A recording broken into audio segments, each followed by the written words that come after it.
collided with another, and life began in this microscopic dot.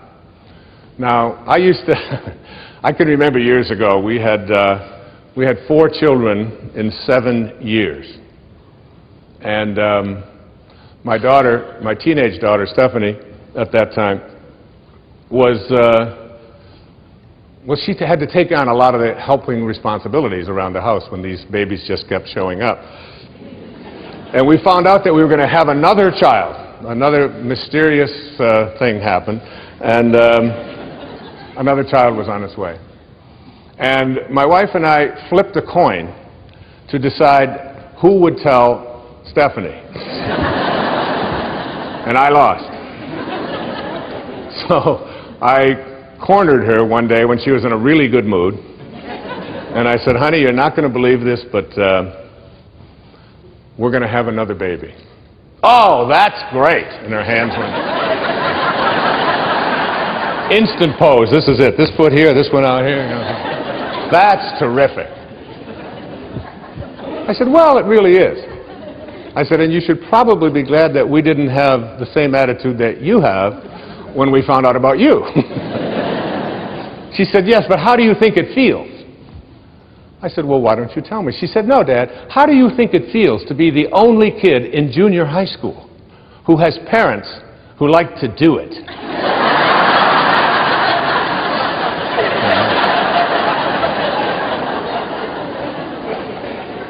And I said, Steph, I know this is going to be hard for you to accept, but Grandma and Grandpa do it. That is just sick. That's all I can. Oh, she was just storming out of there. Huh?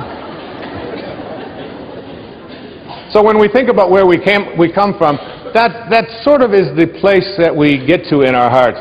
But just go back to that moment for a second and understand that, remember what I said earlier, when you change the way you look at things, the things you look at change. Just keep that idea in mind. Because if you go back to the time of your absolute beginning into the material world, you know that there was a microscopic dot.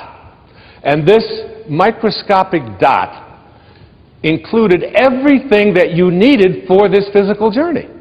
And you can't even see it with a microscope. It's just too mysterious and too mystical to even contemplate, isn't it? That something as tiny as you could get 1,000,000 of them on the head of a pin contains everything that you needed for this physical journey. Everything. Your birth was in there.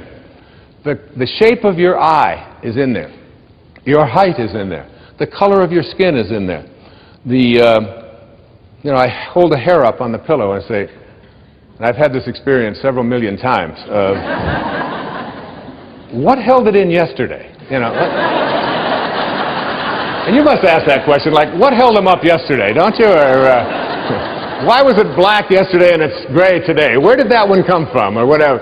And all of these changes are in this microscopic dot. So what I'd like to do just for a few seconds here is to go back to take the microscopic dot that is your beginnings, in which there's a future pull that is created every face and every body and everything in here and everyone out there watching today. In that one instant miraculous moment, everything that you needed for this physical journey was in there.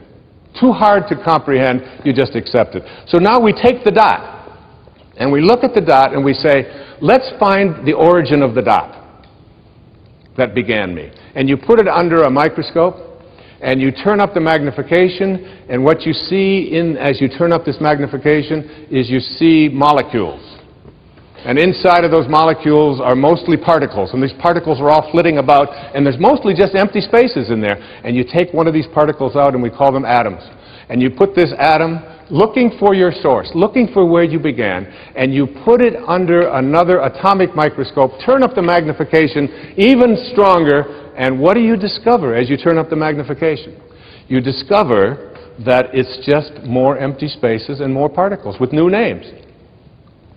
Protons, electrons, neutrons, croutons, whatever you want to call them, right? We memorized them in junior high school, right? So you take one of these electrons and you're just looking for your source. Where did I come from? You turn up the magnification on this electron microscope and what do you see?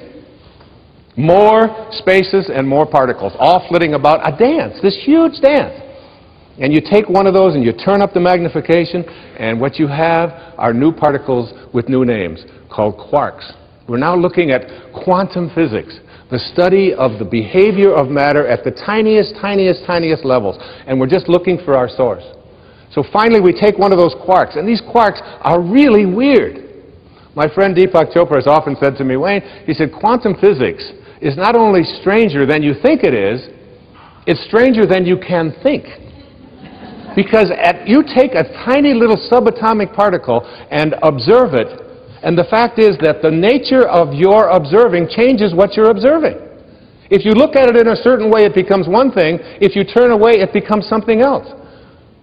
It's truly a scientific fact that when you change the way you look at things, the things you look at change.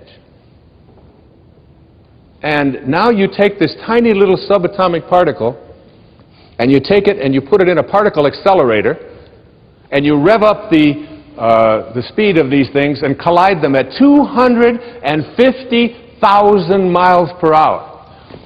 You collide them, you open up the particle accelerator looking for your source, and guess what's in there? Nothing. No thing. That the dot that began you originated from a field of energy that has no boundaries, no beginnings, no ends. It's infinite. It's an infinite potential. And the question that I have for you is, if you can get this, that you didn't begin with that particle, because particles themselves do not create more particles. St. Paul put it this way in the New Testament, that which is seen hath not come from that which doth appear. They talked a little strange in those days, right? What that means is that everything that we see in the material world doesn't originate in the material world. It's the spirit that gives life. The flesh counts for nothing.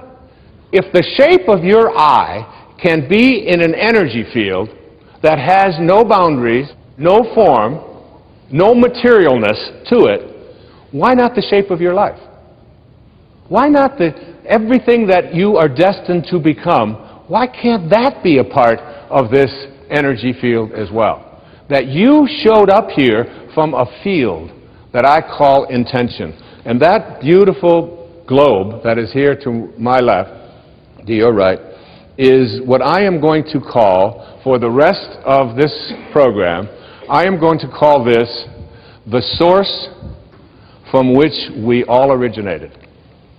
That every particle that shows up on this planet, and that's what Max Planck said, and that's what Carlos Castaneda said, and that's what every metaphysician said, that's what all of the great spiritual teachings on this planet say, that our source is spirit. It is something other than the physical. And if you had a set of magical binoculars, and you could look at that field, what I'm going to describe in this program is what that field would look like.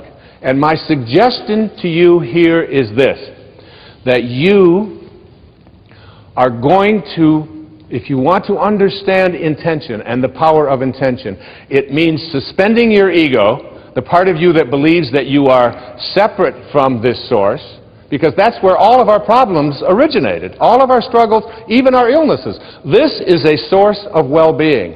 Everything that emanates from this source emanates from a field of well-being. It looks like something. It sounds like something.